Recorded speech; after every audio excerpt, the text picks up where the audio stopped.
المہند المفند کا صفحہ 221 ہے۔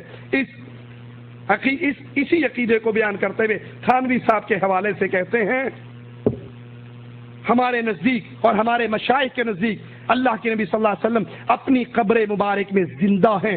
آپ کی حیات دنیا کی سی ہے، آپ کی حیات دنیا کی سی ہے اور برزخی نہیں ہے بلکہ حصی دنیاوی حیات ہے۔ یہی علماء بریلی کا عقیدہ اور یہی علماء دیوبند کا عقیدہ۔ تھانوی صاحب لکھتے ہیں برزخ میں آپ کے یہ مشاغل ثابت ہیں، اذان، اقامت اور قرآن پڑھنا۔ نشر طیب صفحہ 142۔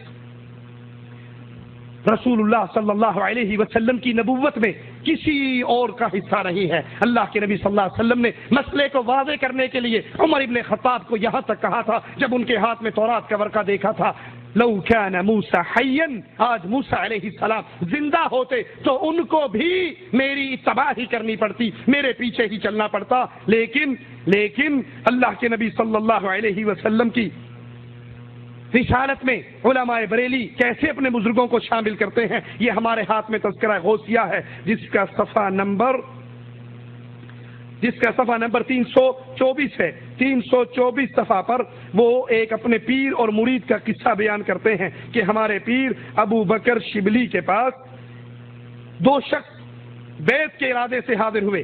ان میں سے ایک کو پیر صاحب نے کہا پڑھو لا الہ الا اللہ شبلی رسول اللہ لا حول ولا قوت الا باللہ انا للہ و انا الیہ راجعون۔ مرید نے کہا لا حول ولا قوت الا باللہ، پیر صاحب نے بھی کہا لا حول ولا قوت الا باللہ۔ اس نے پوچھا آپ نے لا حول کیوں پڑھا؟ اس نے استفسار کیا تو نے کیوں پڑھا؟ کیا میں نے تو اس لیے پڑھا، میں پیر سمجھ کے آیا تھا لیکن آپ تو بے شرع آدمی ہو، میں بے شرع کے پاس مرید ہونے آ گیا۔ آپ نے کہا میں نے اس لیے پڑھا، جاہل کے سامنے راز کی بات بتا دی، یہ راز تھا جو میں جاہل کے سامنے بیان کر چکا ہوں۔ دوسرے سے کہا تم پڑھو لا الہ الا اللہ شبلی رسول اللہ۔ اس نے کہا حضرت میں تو آپ کو کچھ اور ہی سمجھ کر آیا تھا، آپ تو ورے ہی گر پڑے، صرف رسالت پہ ہی قناعت کر لی، میں تو اس سے اگلا سٹیج دینے آیا تھا، رسالت سے اگلا سٹیج کس کا ہے؟ کہا میں تو تجھے اللہ بنانے آیا تھا، تم تو پہلے ہی گر گئے، تو خدا بننے کا دعویٰ کرتا میں اس کو بھی تسلیم کرتا۔ تو پیر صاحب نے ہنس کر فرمایا اچھا تم کو ہم تعلیم کریں گے، تم ہمارے پاس بیٹھو۔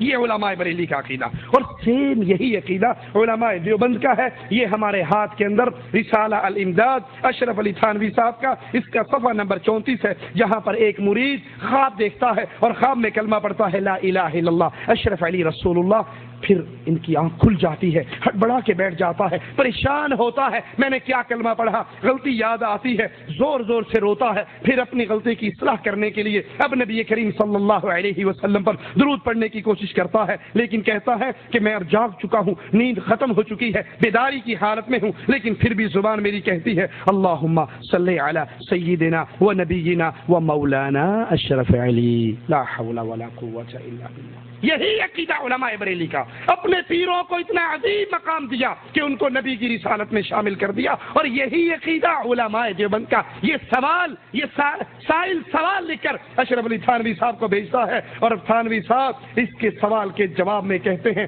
اس واقعے میں تسلی تھی کہ جس کی طرف تم رجوع کرتے ہو وہ بعون ہدایت بے سنت ہے، تم میرے پیچھے اور میں نبی کے پیچھے ٹینشن لینے کی کوئی ضرورت نہیں ہے، کوئی پریشانی والی بات نہیں۔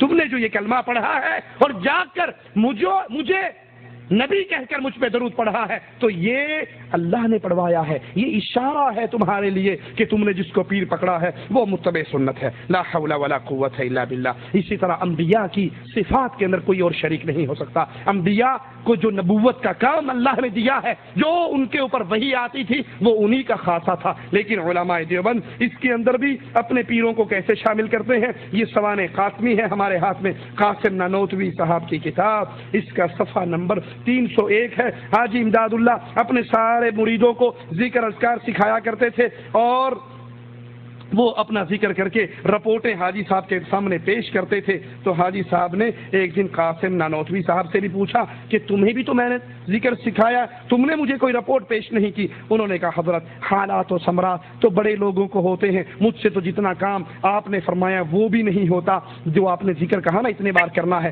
جہاں تسبیح لے کر بیٹھتا ہوں بس ایک مصیبت ہوتی ہے، اس قدر وزن پڑتا ہے کہ جیسے 100 من کے پتھر کسی نے میرے اوپر رکھ دیے ہوں، زبان و دل دل سب بستہ ہو جاتے ہیں. تھانوی، یہ بھی حضرت تھانوی ہی کی روایت ہے کہ روتے ہوئے بے ساختہ آپ کی زبان سے یہ الفاظ جاری ہوئے کہ میں ہی بدقسمت ہوں، ایسا ہوتا ہے جیسے زبان کو کسی نے جکڑ لیا ہے. یہ سن کر امداد اللہ صاحب کہنے لگے مبارک ہو، یہ نبوت کا آپ کے دل پر فیضان ہوتا ہے، اور یہ وہ بوجھ ہے جو حضور کو وحی کے وقت ہوا کرتا تھا. لا حول ولا قوت الا باللہ.